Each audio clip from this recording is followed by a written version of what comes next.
लोकसभा आम चुनाव के मद्देनजर पूर्व यातायात मंत्री डॉक्टर शर्मा बुधवार को बानसूर विधानसभा क्षेत्र के एक दिवसीय दौरे पर रहे। इस दौरान शर्मा ने कार्यकर्ताओं से मुलाकात की और मीडिया से रूबरू भी हुए। डॉक्टर शर्मा ने पीएम मोदी पर निशाना साधते हुए कहा कि इलेक्ट्रॉन बॉन्ड को लेकर वित्त मंत्री सीतारमण के पति अर्थशास्त्री परकला प्रभाकर ने प्रधानमंत्री मोदी को भ्रष्ट बताया था।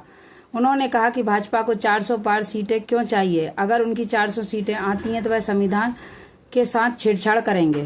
पिछले एक माह से भारतीय जनता पार्टी की जो छवि थी और खास तौर से प्रधानमंत्री जी का ये कथन कि ना खाऊं ना खाने दूंगा, इस छवि पर पिछले महीने से 15 दिन से और ज़्यादा विपरीत असर पड़ने लगा है। लोगों में कानाफूसी होने लगी है। 400 पार के नारे पर लोग इसका अर्थ ये लगा रहे हैं कि भारत के 400 पार का मतलब क्यों चाहते हैं इतना बहुमत, संविधान को बदलना चाहते हैं। ये भ्रम है या सत्य है, ये जनता में ये घुस गया।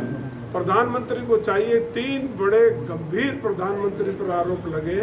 एक आरोप डॉक्टर प्रभाकर, जो भारत सरकार के वित्त मंत्री के पति नहीं, विश्वविख्यात अर्थशास्त्री भी हैं। उन्होंने कहा कि इससे बड़ा भ्रष्टाचार भारत की राजनीति में, दुनिया के लोकतंत्र में इससे बड़ा भ्रष्टाचार कोई नहीं किया और भारत का प्रधानमंत्री भ्रष्ट है इलेक्ट्रोल बॉन्ड को लेकर के। और जो लोग कल तक जेल में थे, वारंटेड थे, उन लोगों को पैसे ले करके ईडी से जमानतें करा दी गई। ये प्रश्नवाचक चिन्ह उनके स्वच्छ छवि पर बहुत बड़ा प्रश्नवाचक चिन्ह लग गया है। अब ये चिन्ह लगाने के बाद, खास तौर से डॉक्टर प्रभाकर के कहने के बाद, तो उनको सफाई देनी चाहिए। इसकी कोई सफाई नहीं आई। दूसरा, महंगाई पर कोई नहीं आया। दूसरा, कोई फ्यूचर कार्यक्रम। ये कहते हैं कि भारत की अर्थव्यवस्था को मैंने सुधारा है। दूसरी जबान से प्रधानमंत्री कहते हैं कि मैं 80 करोड़ जनता को 5 किलो चावल और राशन देता हूँ। एक तरफ तो कहते हैं मैं गरीबी को सुधारा है। अब ये 80% का जो भारत की गरीबी का आंकड़ा है, ये आज से नहीं है, 20-30 साल से चल रहा है। उसमें एक नए पैसे का सुधार नहीं हुआ, तो अर्थव्यवस्था कहाँ सुधरी? नंबर 2, मैं ये कहना चाहता हूँ कि भारत का प्रधानमंत्री ने पीछे कहा 2 साल में किसान की आमदनी को बढ़ाएंगे, वो नहीं बढ़ी। 17,000 रुपये बैंक खाते में आ जाएंगे, वो नहीं आए। किसान के खेत में 2022 तक हम पानी की व्यवस्था कर देंगे, एक बूंद भी नहीं आई।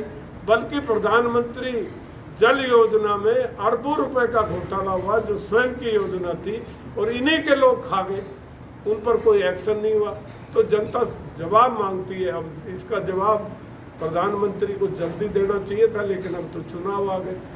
मुझे ये लगता है कि प्रधानमंत्री के ये बात समझ में नहीं बैठ रही कि मैं इसका जवाब क्या दूं।